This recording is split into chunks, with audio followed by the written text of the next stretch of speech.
ces ressources-là, elles sont pas adaptées aux besoins des enfants.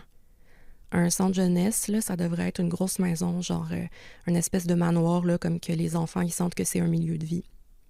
NDL, là, tu rentres là-bas, tu sais que t'es dans un centre. Ça n'a pas l'air d'un milieu de vie.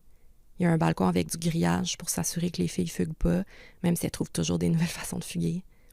Fait qu'imagine le sentiment à l'interne d'être en cage. Puis quand tu rentres dans une unité, elles ont comme des petites chambres, lits simples, puis par-dessus, il y a un petit matelas, puis il y a une couverture et tout. À côté, il y a une table qui peut pas bouger. Il y a un miroir qui peut pas bouger. Tout est fait pour pas bouger, tu sais, un peu comme en prison, là.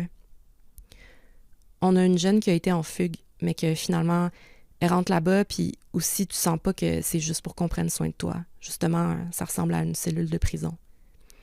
Elles intègrent beaucoup qu'on veut les punir en les mettant là. C'est pas un milieu où ils ont le temps de faire des interventions douces, même si les enfants, ils ont besoin d'interventions douces.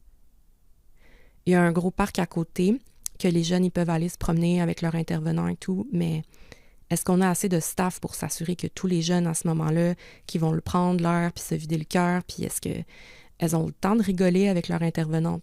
Est-ce qu'elles ont confiance en leur intervenante?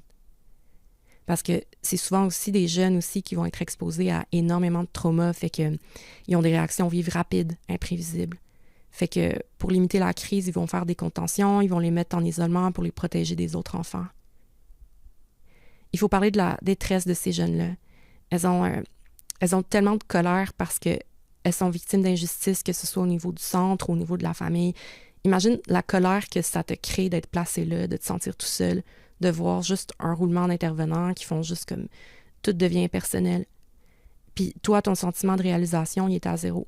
T'es un petit cœur, il faut qu'on prenne soin de toi. Puis après ça, il y a un gars parfait qui arrive puis qui t'offre tout ce que tu veux. Fait que t'embarques là-dedans puis tu finis par rentrer. Faudrait retrouver, tu sais, c'est le cercle vicieux de t'es replacé, puis si tu refugues, puis t'es replacé, puis tu refugues, puis c'est ça. Où on te retrouve jamais, où t'as 18 ans, puis tu finis à faire ta vie dans la drogue, puis tu deviens travailleuse du sexe, mais t'es rentré là-dedans, dans de la consommation, puis t'as été dans aucun schéma affectif qui est sain dans ta vie. Tu sais, la plupart de ces filles-là, tu leur parlerais individuellement, elles voudraient là, devenir architecte, avocate, tout ce que tu veux. Mais ce qui les entoure est déjà trop détruit pour qu'à 18, tu puisses développer assez de confiance pour te remonter. C'est triste comme ça, mais le dénominateur commun de toutes ces situations-là, c'est le milieu familial. Puis après ça, ça devient le centre.